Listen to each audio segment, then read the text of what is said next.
السلام عليكم ورحمة الله وبركاته. اليوم مترشح على إدارة إن شاء الله عند الدائرة الرابعة. الدائرة الرابعة. إي نعم. أولوياتك؟ أولوياتي أول شيء المساجد هذه، يعني المفروض اليوم الجمعة واحد يروح مبكر للصلاة، لكن جاي مبكر للانتخابات، ليش؟ جاي مبكر للانتخابات بما أن اليوم الجمعة؟ لأن المساجد مسكرة. أنت جاي قبل الصلاة بعد. المساجد مسكرة، بروح الصلاة أنا الحين ببكر لصلاة الجمعة. الساعة 10 الحين مسكرة المساجد. يعطيك العافية. الله يعافيك. الله يحفظك. بكر رشيدي مرشح أي دائرة اليوم؟ الدائرة الرابعة. مرشح الدائرة الرابعة. اي نعم. يمكن بكر، خلينا نتكلم بكل صراحة. تفضل. برنامجك انتخابي شنو؟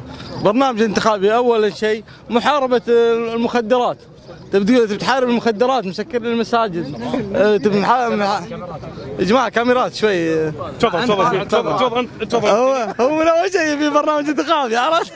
الله يوفقك إن شاء الله. أول شيء برنامج انتخابي، والله يا جماعة البرنامج انتخابي أول شيء وزارة الأوقاف، لأن وزارة الأوقاف تمثل الدين من خلال إدارة المساجد والدراسات الإسلامية. هذه المساجد على شفتكم مسكرة، تبي تذكر الله ما تقدر تذكر الله إلا لوحدك، يخلونك لوحدك عشان تعرضك الشياطين، عرفت؟